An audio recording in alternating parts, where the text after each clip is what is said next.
कांग्रेस संगठन की मौजूदगी में होंगे 90 निकायों के चुनाव। आने वाले जो निकाय चुनाव वो अपने आप में एक चुनौती है और हम लोग उसमें पिछले जो निकाय चुनाव तो वो भी परिणाम अच्छे रहे और ये भी निश्चित है परिणाम हमारे प्रति सकारात्मक रहेंगे। कांग्रेस नेताओं ने कहा कार्यकारिणी संतुलित और नई हवा का झोंका।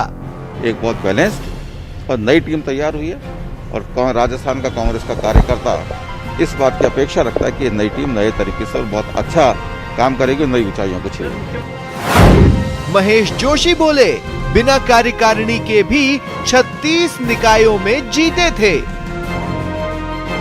जब पदाधिकारी नहीं बने थे उससे पहले भी हम निकायों में 36 निकायों में जीत कर आए। महेश जोशी ने कहा 90 निकायों में अच्छा प्रदर्शन करेंगे। आप ये मान के चलिए कि आने वाला ये जो समय है, ये निकायों को चुनाव है, उनमें हम बहुत अच्छा प्रदर्शन करेंगे। कांग्रेस पदाधिकारियों को मिलेगी निकाय चुनाव की जिम्मेदारी।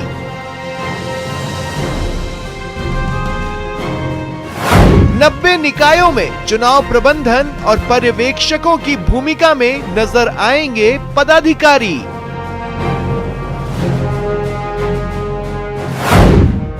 नब्बे पर नजर। नमस्कार, बहुत स्वागत है आपका। प्राइम डिबेट देख रहे हैं आप, आपके साथ मैं जेपी शर्मा। एक नगर निगम और 9 नगर परिषदों समेत कुल 90 निकायों के चुनाव की घोषणा हो चुकी है। यानी 4 महीने में ही, करीब 4 महीने में ही दोनों प्रमुख राजनीतिक दलों का ये तीसरा इम्तिहान होगा। हाल ही में 2 चरणों में प्रदेश में करीब 56 निकायों के चुनाव हुए हैं, जिसमें कांग्रेस का पलड़ा भारी रहा है। अब यह तीसरा चरण कांग्रेस के लिए साख बनाए रखने की तो भाजपा के लिए डैमेज कंट्रोल की चुनौती है।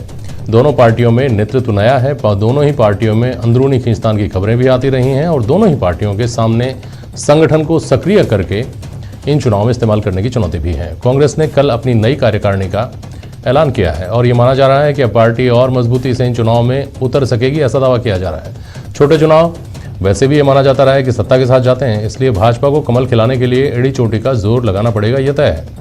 तो 2021 के पहले चुनाव में कौन 21 रहेगा, आज प्राइम डिबेट में इस पर बात होगी इन सवालों के साथ कि 2021 में कौन करेगा जीत का श्री गणेश।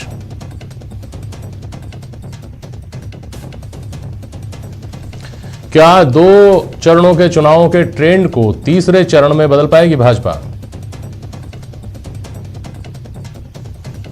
और इधर कांग्रेस ने जो संगठन के बदलाव किए हैं, क्या उसका फायदा ले पाएगी पार्टी?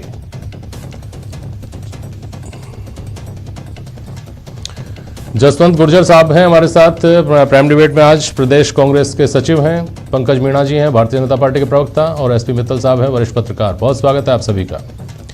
बहस शुरू करें उससे पहले आप दोनों अपनी अपनी जीत का दावा कीजिए, लेकिन साथ में ये भी बता दीजिए कि क्यों जीतेंगे आप। पहले जसवंत गुर्जर साहब।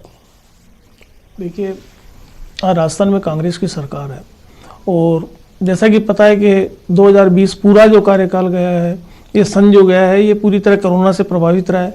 उस कोरोना से अंदर भी राजस्थान के अंदर बेहतर काम हुए और जिन बेहतर कामों की प्रशंसा केंद्र या देश में ही नहीं पूरे विश्व के अंदर उन कामों की प्रशंसा हुई है। उसके अलावा सरकार ने जो अपना घोषणा पत्र था, वो घोषणा पत्र विजन डॉक्यूमेंट बनाया और पहले दिन मुख्यमंत्री जी ने, जननायक हमारे मुख्यमंत्री अशोक गहलोत जी ने वो अधिकारियों के सामने रखा कि ये विजन डॉक्यूमेंट है, इसको ये घोषणा पत्र है, इसके अनुसार काम होने चाहिए। पहली बार आप ये देखोगे घोषणाएं 5 साल की होती है, परंतु सरकार ने 2 साल के अंदर ये बताया कि हमने 50% घोषणाएं पूरी कर दी है। ये चीज़ें हैं जिसकी वजह से आप ये 90 जो निकाय हैं इनके परिणाम भी जीतने वाले हैं। पंकज मीणा जी, आपके सामने तो चुनौती दोहरी है, पहले 6 फिर 50 और अब ये 90। पंकज मीणा जी। देखिए, बिल्कुल शर्मा साहब, भारतीय जनता पार्टी का कार्यकर्ता जिस प्रकार से एक संघर्ष से तैयार होता है और जिस प्रकार से अनुशासन से तैयार होता है, मैं भारतीय जनता पार्टी कार्यकर्ता और भारतीय जनता पार्टी रीति नीति के आधार पर ये दावा कर सकता हूं, और दावा ही नहीं, मैं इस बात पर निश्चित हूं कि भारतीय जनता पार्टी आने वाले 90 जो नगर निकाय चुनाव है उसमें अधिकतम सीटें हम जीतेंगे। और साथ में एक दूसरा पक्ष जो मेरे को कहने की आवश्यकता नहीं, जसवंत गुर्जर साहब ने खुद ने ही कह दिया, ये कहते हैं कि अभी इन्होंने अपने वक्तव्य में कहा कि क्यों जीतेंगे, क्योंकि इनकी सरकार है। इसका मतलब बड़ा सीधा सा है कि सरकारी डंडा चलेगा इनका।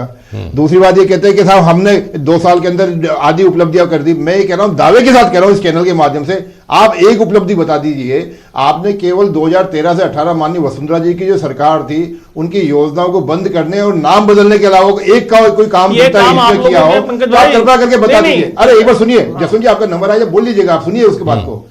आप लगातार आपने अन्नपूर्णा योजना का नाम बदल दिया, आपने भामाशाह योजना को बंद कर दिया। जब कोरोना काल के अंदर सबसे ज्यादा जरूरत थी भामाशाह योजना की, आपने उसको बदल दिया। आपने किसानों के लिए जो फ्री मुफ्त बिजली की योजना थी वो आपने बंद कर दी। अरे यहां तक कि आपने तो आप कहते अपने घोषणाएं पूरी कर दी।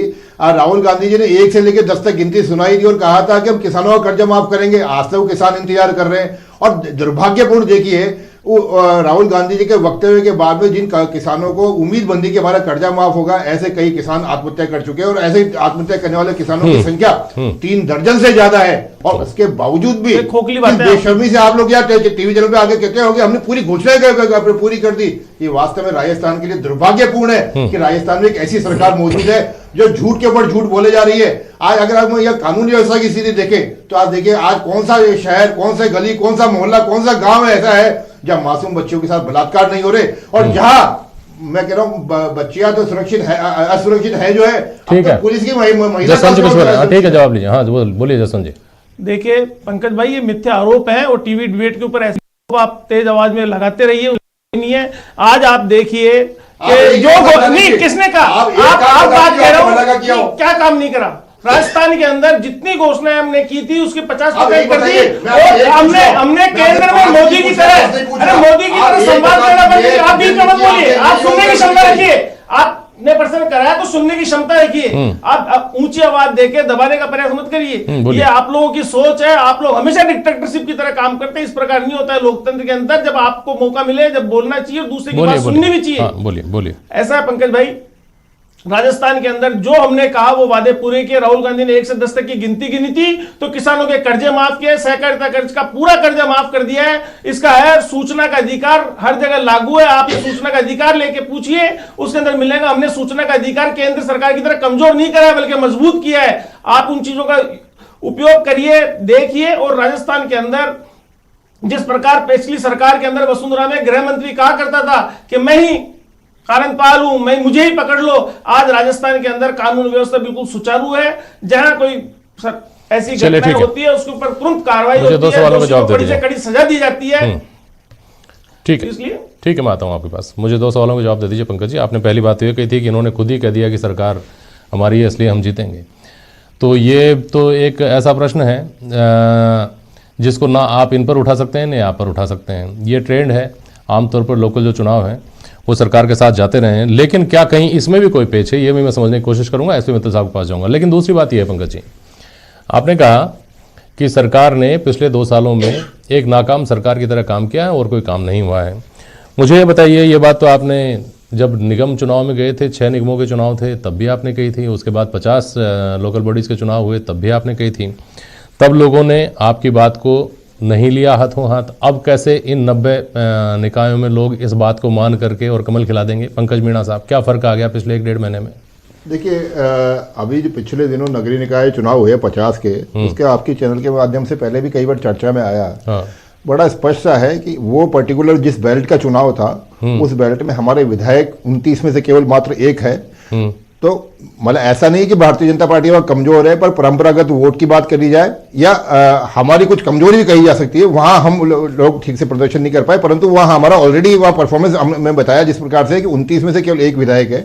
परंतु उलट इसके अगर हम देखा जाए तो 2015 के अंदर जब ये इन्हीं नगरीय निकाय चुनाव का हुआ था, वहां भी हमने कोई बहुत ज्यादा अच्छी स्थिति में नहीं थी, क्योंकि ये पर्टिकुलर एक तरह से आंकड़े मैं आपको बताता हूँ। वहां आप 34 में जीते थे 50 में से, जहां आप 34 में जीते थे वहां आप 4 में जीते हैं 2020 के चुनाव में जी। और परंतु अब जिस प्रकार से कांग्रेस का रुख आम जनता को समझ में आ रहा है, और विशेषकर जिस प्रकार से इन्होंने जो किसानों के उत्थान के लिए जो 3 कृषि विधेयक लाए गए और उसका विरोध कर रही है कि आज का कांग्रेस, मुझे ये लगता है कि ये पंचायती राज चुनाव के माध्यम से राजस्थान के किसानों ने दिखाया ये कि ये 3 कृषि बिल राजस्थान की जनता के हित के लिए है पूरा देश का किसान कर रहा है, विरोध कर रही है। पूरा देश का किसान कर रहा है। मोदी जी सबसे बात कर सकते हैं, उन किसानों से बात नहीं कर सकते। आज दिल्ली गिरी हुई पड़ी है पंकज भाई, दिल्ली गिरी हुई पड़ी है, किसान सर्दी के दौरान आप में मानवीय संवेदनाएं मर गई है।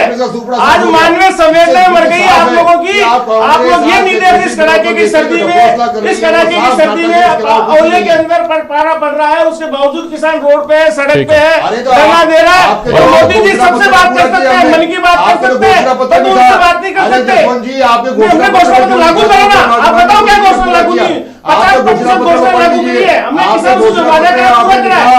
किसानों से घोषणा पत्र कैसे लागू नहीं करा? आपने लिखा कि हम मंडी से जो मंडी को रिनोवेट करेंगे, बिल्कुल कैसे नहीं? ठीक अब सुनिए एक मिनट मित्तल साहब, कहाँ ये लोकल चुनाव जो हमारे होने वाले हैं छोटे छोटे कस्बों की नगर पालिकाओं के, उसमें ये किसान आंदोलन और धारा 370 की जब बात थी नगर निगम चुनाव से पहले, तब ये सब ये कहीं काम करता है क्या? हैरानी की बात ये है कि जो असली बात है उसकी तरफ पता नहीं अभी भी पार्टियों का फोकस है कि नहीं है। 50 जो नगर निकायों के चुनाव हुए थे 1.5 महीने पहले, 1 महीने पहले, उनमें से 32 में निर्दलीयों ने बाजी मारी थी। भाजपा और कांग्रेस दोनों पीछे छूट गई थी।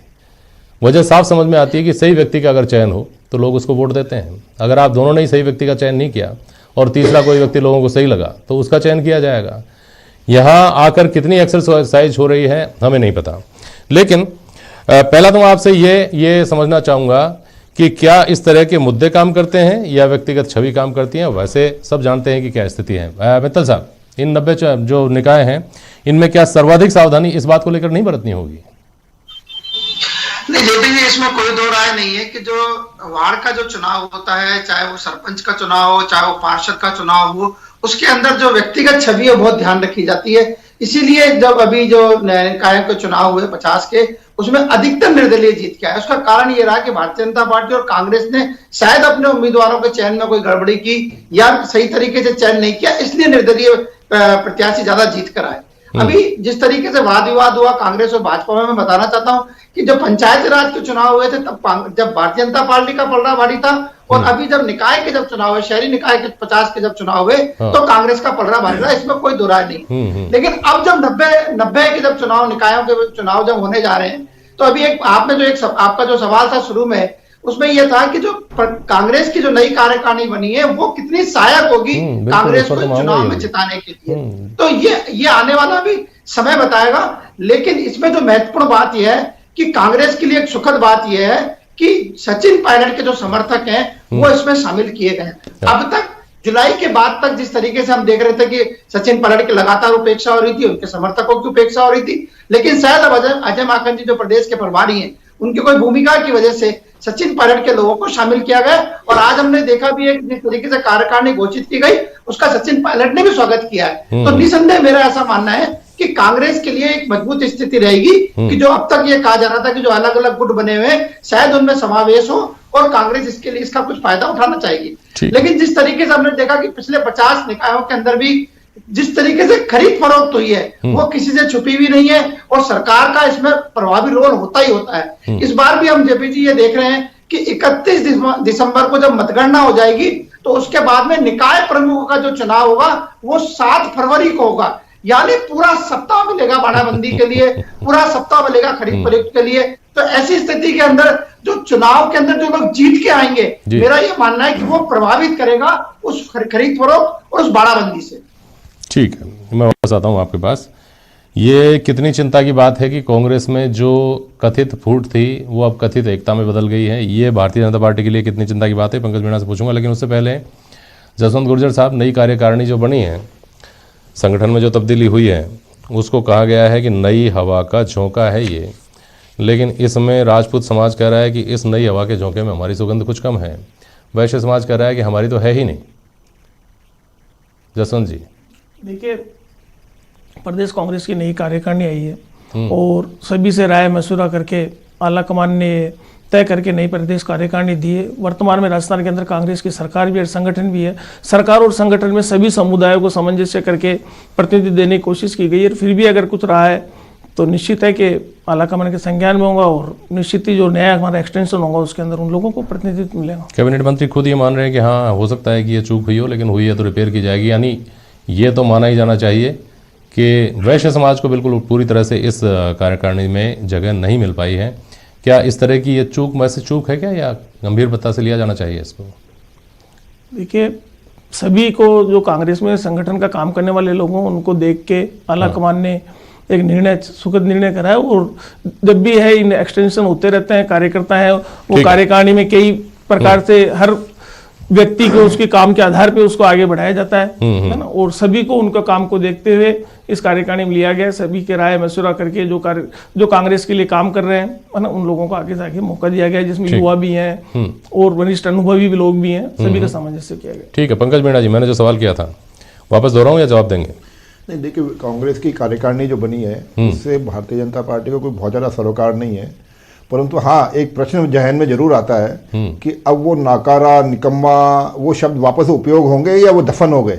आप ये देखिए, आपने 6 महीने पहले जिस तरह जिन लोगों को नाकारा, निकम्मा याद करो, आपके नेतृत्व क्या कहता था, उन शब्दों के याद करो।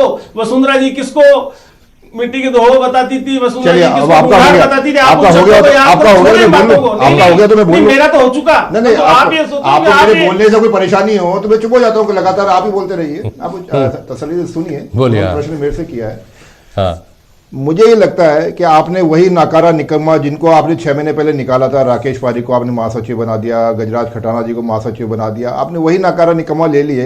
तो मुझे इसमें बहुत ज़्यादा कोई कहने की आवश्यकता नहीं है। शायद कांग्रेस ने ये तय कर लिया है कि हमको दिल्ली से लेके जयपुर तक सब नाकारा, निकम्मा लोगों की टीम इकट्ठी करके रखनी है, और ऐसे नाकारा, निकम्मा की टीम से भारतीय जनता पार्टी को कोई बहुत ज़्यादा फर्क नहीं पड़ता। मैंने पहली लाइन में कहा था, भारतीय जनता पार्टी का कार्यकर्ता, जिसका भारतीय जनता पार्टी की जो नींव है वो एक अनुशासित कार्यकर्ता है, एक विचार के लिए काम करता है, और हम उसके दम पे आने वाले 90 नगरीय निकाय चुनाव में अधिकतम परिणाम हमारे भारतीय जनता पार्टी के पक्ष में आएंगे। अब बोल लीजिए जसवंत गुर्जर साहब, आप क्या कर रहे थे अपनी बात? देखिए, कांग्रेस के अंदर सब एकजुट हैं, सारे अच्छी कार्यकारिणी है, सभी उसका वो है। इसके अंदर जो पंकज भाई कह रहे हैं नाकारा, निकम्मा या ये शब्द, ये ऐसे कोई नहीं है। अशोक गहलोत जी ने कहा भूलो और माफ करो, हर चीज का निर्णय है। और पार्टी के अंदर, हर परिवार के अंदर जो 5 बर्तन होता है तो बसते भी है, चलते भी हैं, ये चीजें हैं। और इससे ज्यादा तो भाजपा के अंदर फूट पड़ी हुई है। आज भाजपा के अंदर एक नेता क्या कहता है, दूसरा नेता क्या कहता है। वसुंधरा जी को प्रोग्रामों में नहीं बुलाया जाता, सतीश पुरे जी अलग बात कहते हैं, नेता प्रतिपक्ष अलग चीज चल रहा है। तो ये जो सारी जनता जो है वो आज सब चीज देख रही है, किस प्रकार लोकतंत्र में चुनी हुई सरकारों को गिराने का काम भाजपा कर रही है, वो सारी जनता के सामने इस प्रकार के प्रयास ये लोकतंत्र के अंदर कर रहे हैं, ये लोकतंत्र को तोड़ने का काम कर रहे हैं। आज अघोषित रूप से इमरजेंसी पूरे देश में व्याप्त है। किसान दिल्ली को घेरे बैठा हुआ है, इस सर्दी के अंदर बैठा हुआ है, परंतु इन्हें सुनने वाले नहीं है। मन की बात तो ये कर सकता है, परंतु किसान के मन की पीड़ा ये नहीं झेल सकते। मित्तल साहब, आपको आवाज सुनाई दे रही है? हाँ, दे रही है। हाँ। विधानसभा, 3 विधानसभा क्षेत्रों के उपचुनाव भी बहुत जल्दी होने वाले हैं। ये जो नगर निकाय के जो चुनाव हैं, ये काफी हद तक क्या मनोवैज्ञानिक असर डालने वाले होंगे इन उपचुनाव के परिणामों के ऊपर? नहीं जी, इसमें कोई दो राय नहीं कि ये जो चुनाव है पूरी तरह शहरी क्षेत्र के चुनाव है, और जो विधानसभा के उपचुनाव होने हैं उसके अंदर शहरी क्षेत्र और ग्रामीण क्षेत्र दोनों मिला हुआ होता है। तो शहरी क्षेत्र का जब पूरा मतदाता आएगा और बड़ी संख्या में मतदाता इसमें भाग लेंगे, तो मेरा ये मानना है कि उन सब चीजों पर उसका असर होना चाहिए। लेकिन इसके साथ ही एक जो इसमें महत्वपूर्ण जो बात है वो ये है कि जिस तरीके से कांग्रेस ने ये कहा कि हमने 50% वादे पूरे कर दिए, तो मैं सोचता हूं कांग्रेस के सामने बड़ी चुनौती होगी कि इतने बड़े मतदाताओं के बीच में जाकर वो इस बात को कहेंगे। और रहा सवाल ये कार्यकारिणी वाली बात, तो अभी ये देखना पड़ेगा कि जब उम्मीदवारों का जब चयन होगा तब जो सचिन पायलट के जो समर्थक हैं उनको कितनी प्राथमिकता इन चुनाव के अंदर दी जाती है, और या फिर जिस तरीके से अभी तक ये चला है कि जो सीएमओ से जितने भी डायरेक्शन आ रहे हैं उसके मुताबिक सारी संगठन का संचालन हो रहा है। तो ये चुनाव में मेरा मानना है कि ये देखना चाहिए। मित्तल साहब, एक महत्वपूर्ण बात और है, जहां से जसवंत गुर्जर साहब ने अपनी बात की शुरुआत की थी कि कोरोना का प्रबंधन जो था राजस्थान का, वो भी इनके लिए एक अहम बात है, जिसके चलते मतदाता कांग्रेस को वोट देगा। ये दावा इक्वली भाजपा का भी यही दावा है कि कोरोना के प्रबंधन में हिंदुस्तान में जो काम किया है, वैक्सीन डेवलप की है, ये सब हुआ है, उसके चलते दुनिया भर में हिंदुस्तान का कद बढ़ा है। राजस्थान की तारीफ खुद प्रधानमंत्री जी ने की है। अब वैक्सीनेशन ड्राई रन शुरू हो रहा है, कल दूसरा फेज है ड्राई रन का, और शायद अगले कुछ दिनों में ये बात और आगे तक जाएगी। आपको लगता है क्या कि ये वैक्सीन का या कोरोना प्रबंधन का मुद्दा भी एक मुद्दा है जो किसी एक तरफ ज़्यादा पलड़ा झुकाता है? नहीं जेपी जी, इसमें मैंने देखो शुरू से ये देखा है कि जो राजस्थान के स्वास्थ्य मंत्री हैं रघु शर्मा जी, जब कोई अच्छी बात होती है तो वो कहते हैं कि राज्य सरकार का काम है, लेकिन जब कोरोना के मैनेजमेंट की कोई बात आती है तो वो कहते हैं नहीं केंद्र सरकार की बात है। अभी हमने ये ड्राई रन की जब बात देखी तो मैंने उनका एक नेशनल चैनल पे मैंने उनका भाषण सुना जिसमें ये कह रहे थे कि हमको तो अभी पता ही नहीं है कि जो वैक्सीन लगाने के बाद में यदि कोई रिएक्शन होगा तो उसके लिए हम क्या करेंगे, ये हमें जानकारी नहीं है। हमने अपना ड्राई रन का काम पूरा कर लिया है। हम आज भी उन्होंने ये कहा है कि हम अपना वैक्सीन का इंतजार कर रहे हैं। तो मेरा ये मानना है कि कहीं ना कहीं राज्य सरकार और केंद्र सरकार के बीच में तालमेल की कमी है, और इसका और जिस तरीके से कोरोना काल के दौरान इसमें कोई संदेह नहीं कि मुख्यमंत्री के स्तर पर बहुत मॉनिटरिंग की गई है, बार बार वीसीआर की गई है, बहुत निगरानी का काम भी किया गया। लेकिन हमने कई बार देखा, अखबारों में भी देखा है कि जो सरकारी अस्पताल है उसमें जिस तरीके से मरीजों को परेशानी हुई वो पूरी प्रदेश की जनता ने देखी है और पूरी प्रदेश की जनता ने उसको भुगता भी। पंकज मीणा जी, वैक्सीन का तो कम से कम और कोरोना प्रबंधन का तो श्रेय आप एक तरफा नहीं ले पाएंगे, क्योंकि बार बार राजस्थान में प्रदेश सरकार की तारीफ प्रधानमंत्री जी ने की है इस मामले को लेकर, और बहुत कम समय बचा है अब चूंकि चुनाव में, और अभी ये पीक पर है कोरोना का कि जो कामयाबी का जो दौर है वो अपने पीक पर है। शर्मा साहब, राजस्थान सरकार का कोरोना को लेकर प्रबंधन की वानगी पिछले 24 घंटे से पूरे राजस्थान में बड़ी चर्चा बनी हुई है कि एसएमएस के अंदर आपने 8 करोड़ की एक मशीन खरीदी और 6 महीने से उसमें एक सिंगल टेस्ट नहीं हुआ और वो रखी है और अब वो खराब होने की स्थिति में आ रही है। ये एक वानगी है इनके प्रबंधन की। ठीक है, अगर और कुछ कहना चाह रहे हैं वो संक्षेप में बोलिए। ठीक, आप समय हो गया सर। आपको वैक्सीन की फ्री की बातें करके विधानसभा में चुनाव लड़ते हैं, नगर पालिका के चुनाव में कहते हैं जिस राज्य में चुनाव होगा फ्री वैक्सीन देंगे, आप तो ऐसी बातें करते हैं महाराज। चलिए ठीक है, समय समाप्त हो गया है। इस पर फिर से चर्चा करेंगे हम, अभी 20-22 दिन हैं चुनाव होने में। इस बीच फिर से इन मुद्दों पर, इस विषय पर फिर से चर्चा होगी। आज के लिए आप सभी का बहुत शुक्रिया। इतना ही, नमस्कार।